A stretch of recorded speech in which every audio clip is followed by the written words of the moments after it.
dalawa. Wala! Kaya, tapusin ko muna.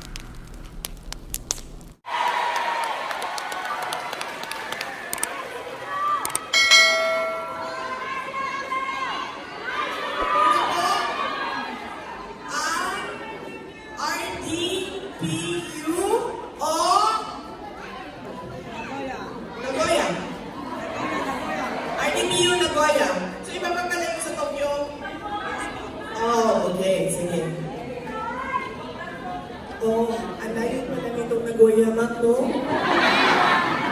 Kanina pa kami nawawala sa train, ma'am. Bumimbas na kami, bumalik na kami. Tapos, nagkamali pa ng pasok yung ticket ko. Sabi ko pa sa train attendant, I'm sorry. My ticket inside the machine.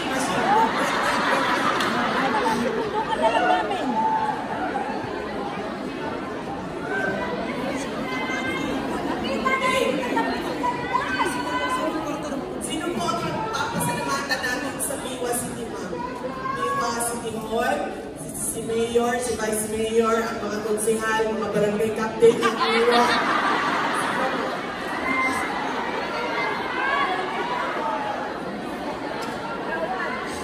Ito ang Samiwa. Okay. Hirap. Wait lang ha. Madami po sila, mga barangay kagawan. Umihara, Yushmasa. Ito. Umihara, Toyong Kuni. Fukushima, Ichigo. Nakaru, Suzuki. And you are owner of Suzuki.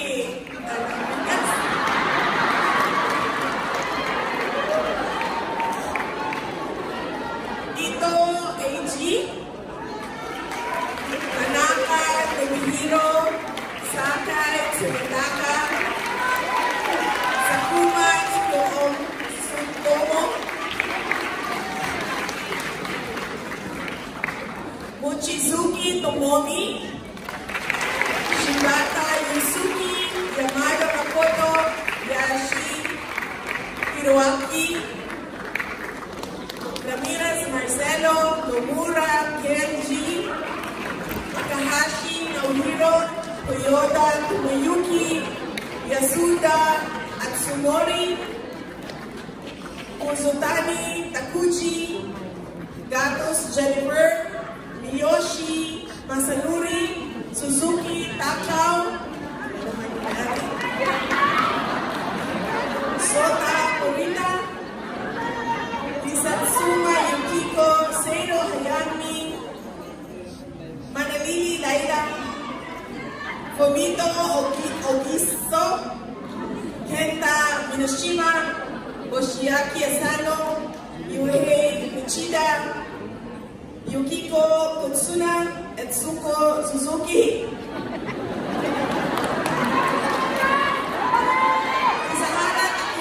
Misahara Takehara, Ryo Shinyo, Shinichi Iwamoto, Kanako Kawaguchi,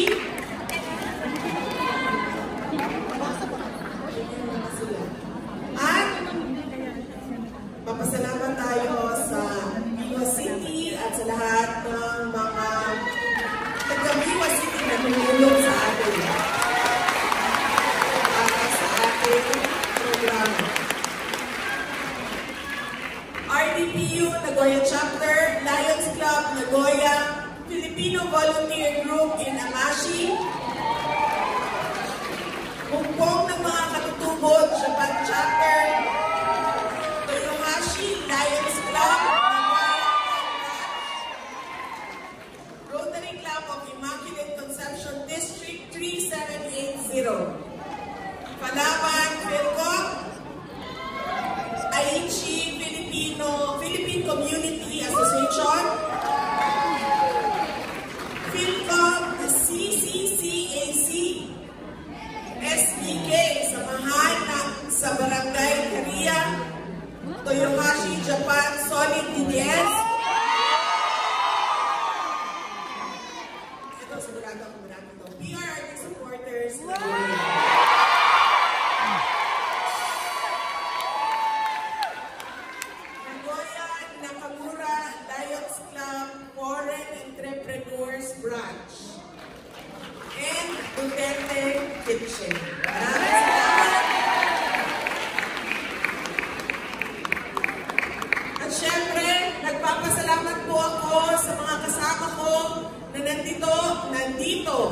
mensahe para sa inyo.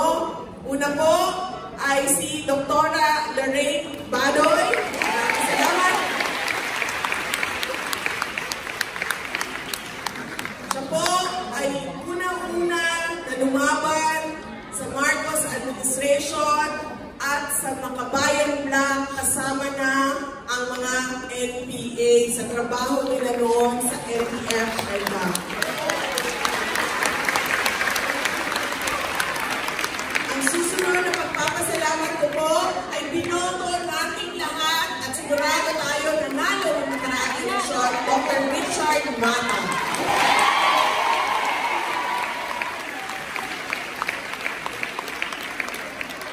Ang susunod po ay binoto din nating lahat at sigurado tayo nanalo ng nakaraang eleksyon, Attorney Vic Rodriguez.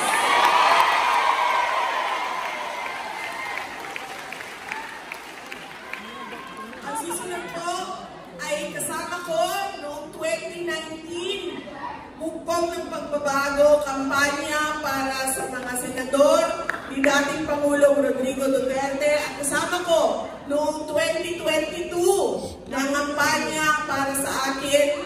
Sorry, nagkamali ako kahapon, hindi pa na ikaw unity dahil hindi siya nangampanya para kay, hindi siya pumunta kay BBM.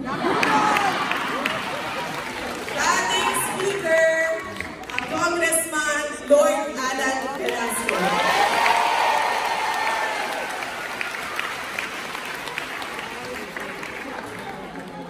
Wala po siyang dinalang president noong nakaraang eleksyon kasi hindi po gusto ng kanya. Ang unang-una pong naging kaaway ni Martin Romualdez ay ang asawa ni Lord Velasco, si Rowena Velasco.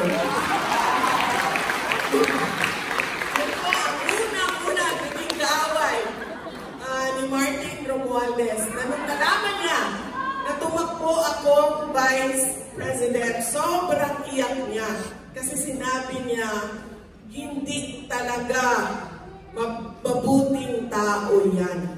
Paulit-ulit niya na sinabi noon.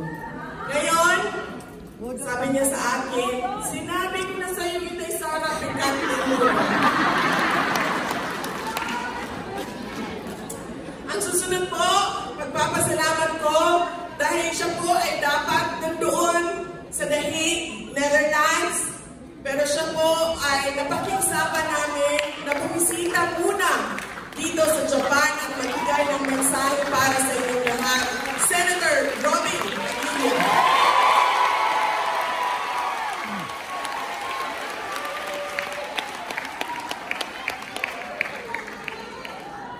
Ang susunod na pagpapasalamat po ay mula sa akin at mga kasamahan ko sa tanggapan ng pangalawang Pangulo. Nagpapasalamat po kami sa patuloy ninyo na pagtitiwala at patuloy ninyo na suporta sa aming opisina.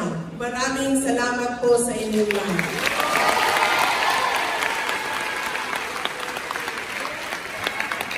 Ang susunod na pagpapasalamat ay mula po sa pamilya namin, ang pamilya Duterte.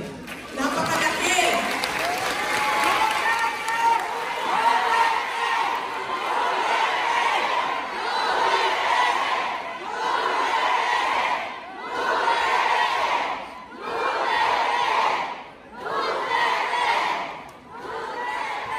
Napakalaki po ng utang na loob namin sa inyong lahat, mga kababayan namin, sa pagkakataon na ibinibigay ninyo sa amin na makapaglingkod sa ating pinakamamahal na bayan. Maraming salamat po.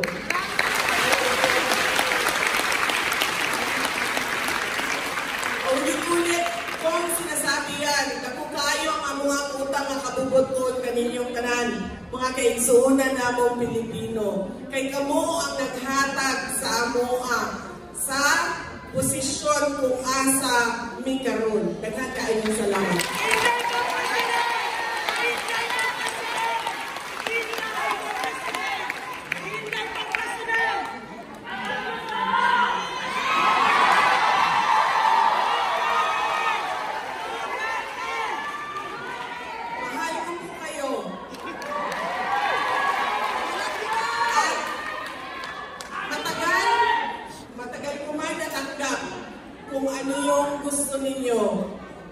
Pero,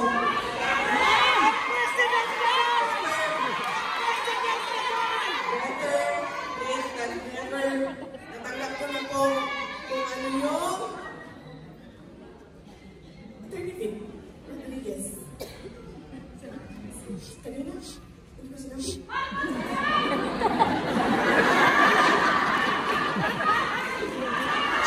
Wait lang. Oh, palisayin na nato na si Marcos.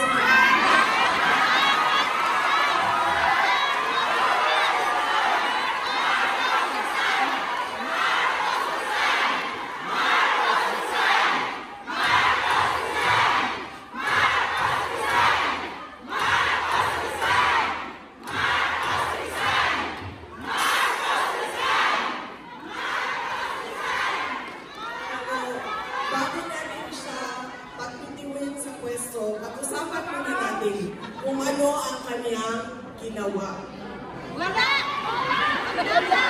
Kaya tapusin ko muna ang aking mga pagpapasalamat dahil kailangan ko magpasalamat sa inyong lahat.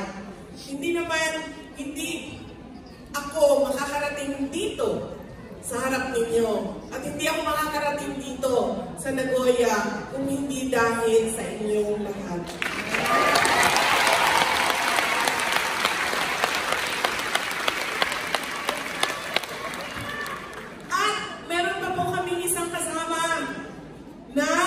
Binoto din natin lahat at sigurado tayo nanalo nung nakaraang eleksyon.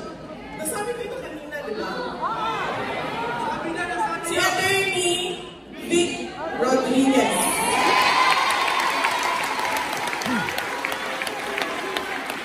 Alam niyo po, sinasabi nila nung mga nabudol ni Marcos, nagsasabi sila, nabudol man kayo, tingnan niyo si Inday Sara. Siya ang pinaka-nabudol sa lahat. Pero, sinasabi ko sa inyo, hindi ako ang pinaka-nabudol sa lahat. Alam niyo kung sino? Si Attorney Vic Rodriguez.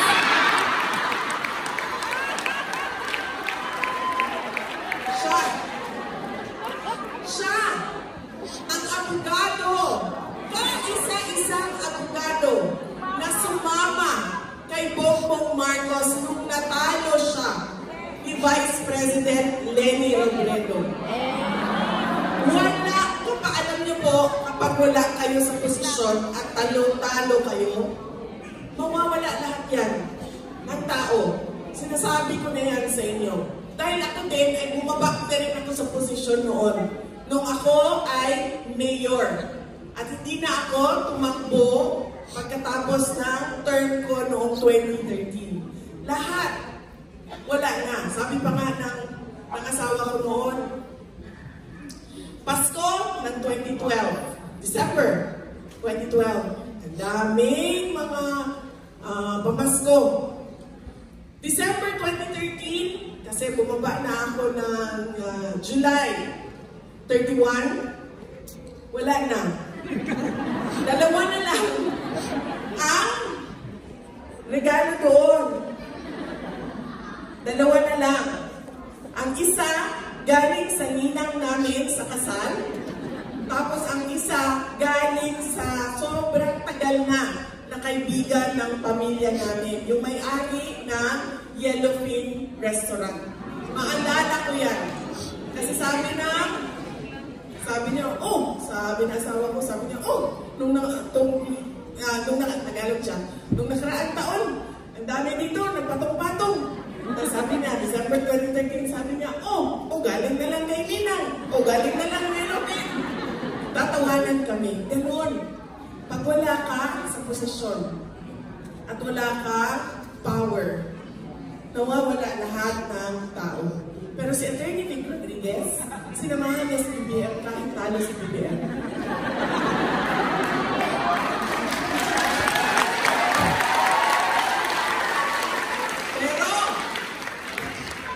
Pero, nung nanalo si BBM, iniwanan niya si Attorney Vic Rodriguez.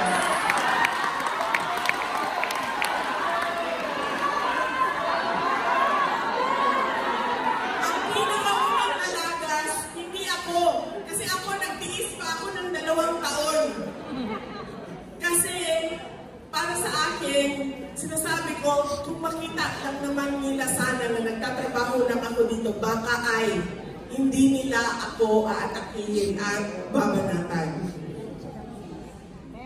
Pinanghawakan ko pa yun na sana ay makita nila na nagtatrabaho lang ako. Kaya, nagtiis pa ako ng 2 taon. Mamaya, ikwento ko sa inyo kung anong nangyari after 2 years. Pero yan ang sinasabi ko sa inyo. Hindi ako ang una, siya ang una. Pinakaunang talaga.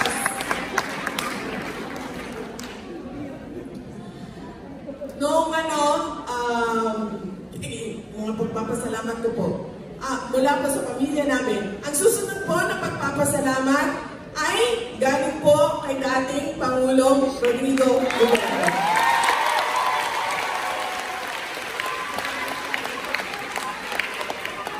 Noong Biyernes po, ay tumawag siya sa akin. Itong nakaraan na Biyernes.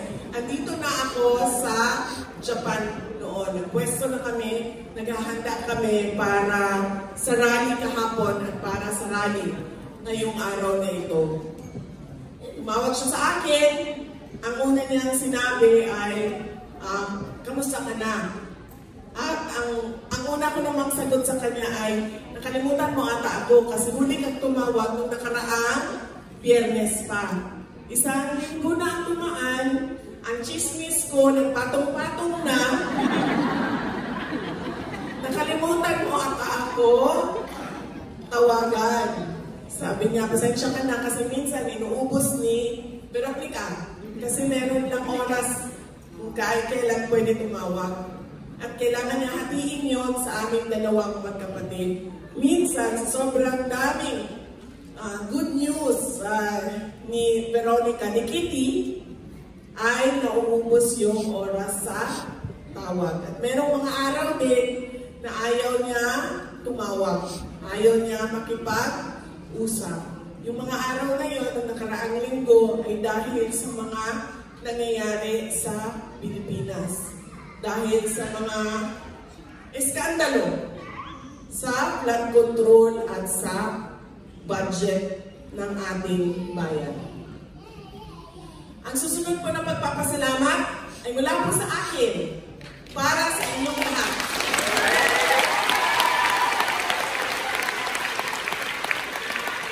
Dahil alam ko marami sa inyo ang maagang nagsimula ang kanilang biyahe papunta dito. Marami sa inyo ang maagang nagluto para may baon, para hindi magutom. Marami sa inyo ang hindi natulog dahil kailangan maghanda.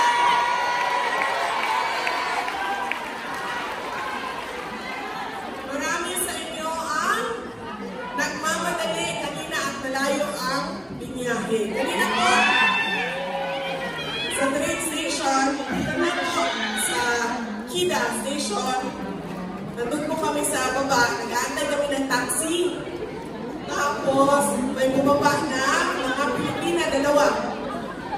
Narinig ko na kaagad yung boses nila, nasa taas pa lang sila. Sabi niya, dito na! Dito na! Nang lumingon ako, nagkatinginan kami, sabi ko, Ma'am, baba na kayo, ako hinahanap ninyo, magrally kayo. Sabi niya, naka-green kasi siya, so in-assume ko na magrally siya. So sabi niya, magrally, Inday, Sarah!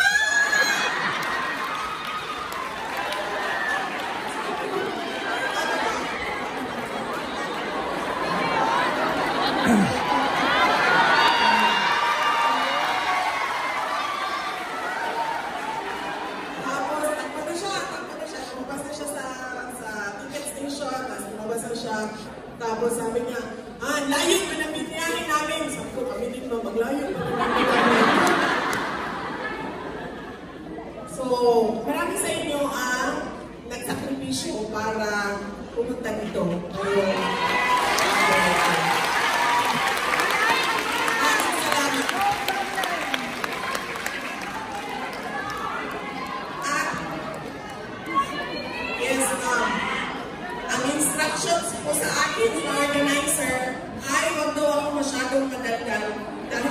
daw nila bigyan ng mas mahabang oras ang picture taking. Yan po ang instruction sa akin. Sabi niya, Rizala, masyadong madaldal.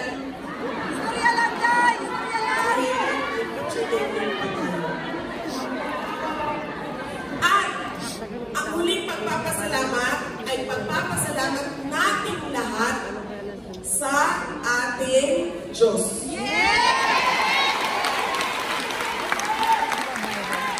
Dahil binigay niya sa atin ang araw na ito para tayo ay magsama-sama at para pag-usapan natin ang ating pinakamamahal na Pilipinas. Maraming salamat sa kabaw na pagkakahon sa mga. Ang unang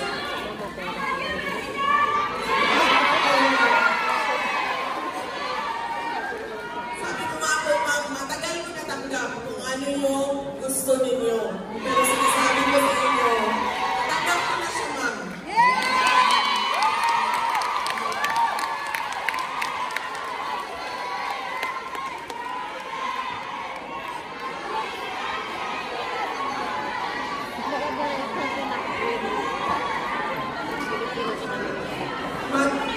Magbibigay po muna ako ng update ng kay dating Pangulo Rodrigo Duterte. Marami po sa ating mga kababayan ang pumupunta po doon sa Hague, nagpapakita ng kanilang suporta.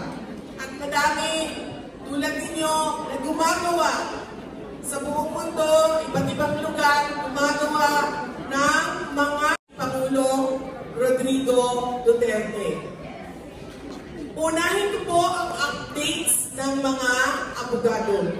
Dahil gusto po ni Atty. Nicholas Kaufman ay maintindihan ninyo kung ano po yung mga hinayang niya na doon sa loob ng korte ng ICC. Una po, ang pinaya niya, pinakauna noon, ay ang pag-question sa jurisdiction. Simple lang po yun. Sabi nung kasama natin kagabi sa Tokyo, sabi niya, naging abogado na kami lahat ni Sara kasi iniintindi namin kung anong nangyayari sa kaso ni dating Pangulong Rodrigo Duterte. Nagtanong po tayo sa jurisdiction.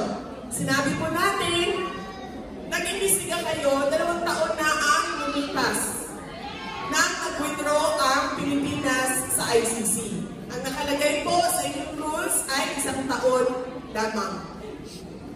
Yan po yung sinasabi namin na kinu-question natin ang jurisdiction. Saan yung kinukuha yung otoridad ninyo na mag-imbestiga? Kasi 2 taon na wala kayong ginawa. Tapos bigla na lang, meron na silang mga complainants, meron na silang mga witnesses.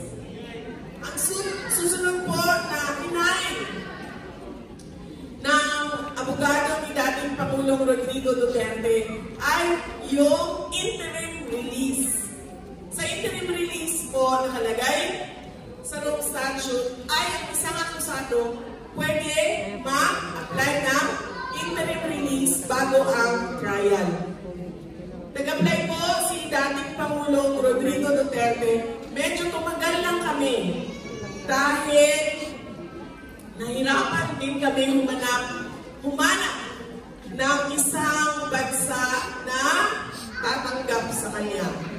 At dahil wala akong pinagkakatiwalaan sa Pilipinas noon, nakausapin ko patungkol sa interim release. So ang ginawa ko, kinausap ko yung mga nakilala ko sa ibang bansa dahil sa trabaho ko. Meron akong mga nakasama, nakilala noon sa pag-ikot ko sa Southeast Asia dahil sa Department of Education at dahil sa trabaho ko sa Office of the Vice President. So kailangan ko pa sila kausapin at kailangan ko pa sila paintindihin kung bakit kailangan namin, ang pamilya namin, ang tulong nila. Kaya medyo tumagal kami, pero nakahanap din kami ng isang bansa na nagsabi na kami.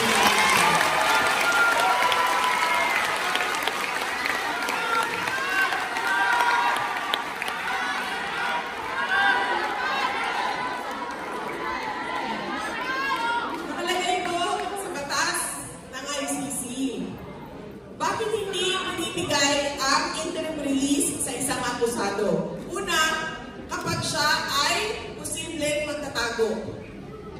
Umuwawala na lang bigla. Si dating Pangulong Rodrigo Duterte po ay walang balak magtago. Kung maalala ninyo, nagdoon na kami sa Hong Kong. Pwede na siyang mawala doon. Pero ano ang sinabi niya noong gabi na nag-meeting doon, mga kasama niya, mga abogado niya, andun ako, andun ang kanyang girlfriend. Andun ang kanyang girlfriend. Nagsasabi ang kanyang girlfriend. Sabi ang girlfriend niya sa akin, sabi niya, Ibay Sara, sabi niya, kumuha ka na ng private plane. Sabi niya, ilipad na natin siya. Diretsyo Davao. Sabi ko sa kanya, alam mo ma'am, wala naman tayong problema dyan. Magnakaw tayo ng private plane, maghiram tayo, mangutang tayo ng private plane. Kung magagawa natin yan. Ang tanong, ano ba ang gusto gawin ni President Duterte? Sabi ko, kung ano yung gusto niya gawin, yun ang gagawin natin. Sabi ni, tinatanong ko siya, sabi ko, ano ba gusto mong gawin? Sabi niya, gusto ko umuwi. Gusto ko umuwi ng Pilipinas. Tapos sinasabi sa kanya, girlfriend niya, umuwi ka sa Davao. Huwag kang umuwi sa Manila. Ang sinasabi niya, ganun din yun. Kung uuwi ako sa Davao, pahabulit din ako doon sa Davao. Gawin natin na umuwi na lang sa Manila. May ticket na tayo, may schedule na tayo, umuwi sa Pilipinas.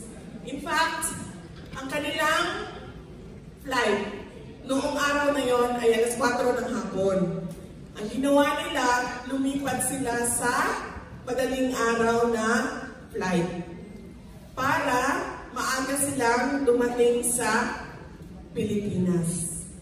Kaya itong tao na ito na sinasabi nila na hindi na namin makikita kung bibigyan namin ng interim release, ay gusto lang umuwi ng Davao City. Wala itong balak magtago sa Africa, sa Antarctica, sa Alaska, kung saan man yan, sa Japan.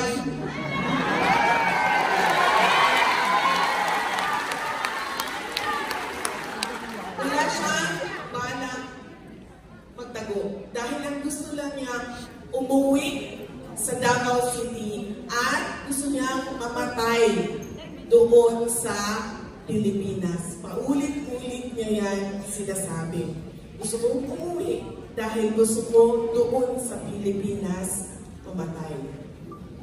Yan ang kanyang habilin.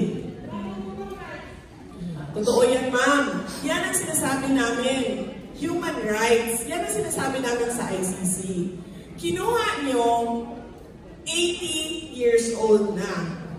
At sigurado kami, alam ninyo, nung kinuha ninyo na may sakit, yung 80 years old na kinuha ninyo. Paano namin nasabi? Kami nga na nanonood lang sa TV, nakikita namin na hindi na makalakad. Diba? Binubuhat na siya ng 4 na tao. Tinulak na siya paakyat ng eroplano. So sigurado kami na alam din nila na ang kinuha nila ay may sakit. Kaya yan din ang sinasabi namin. Kailangan ibigay ninyo kung kayo ay para sa human rights, kailangan maging humanitarian din kayo sa inyong desisyon sa interim release. Dahil itong giver.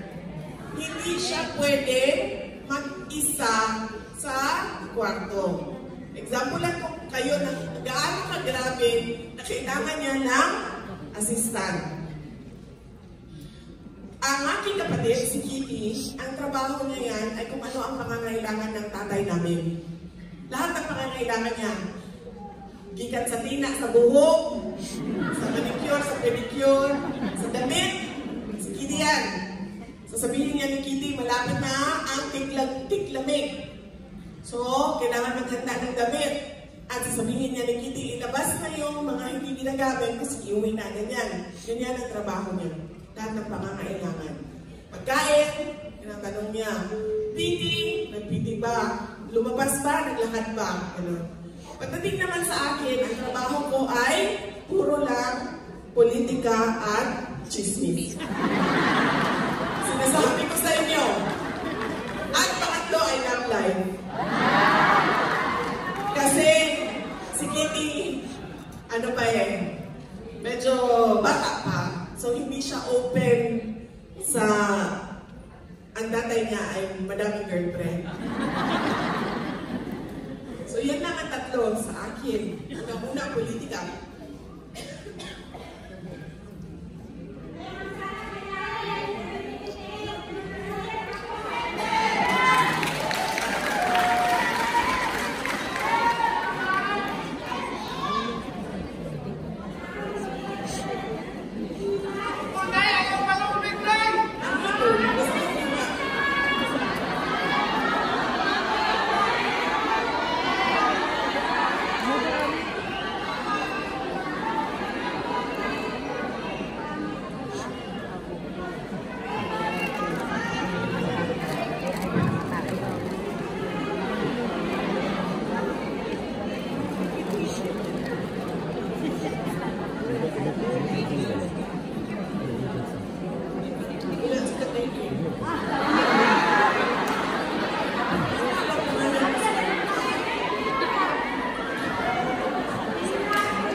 So, sana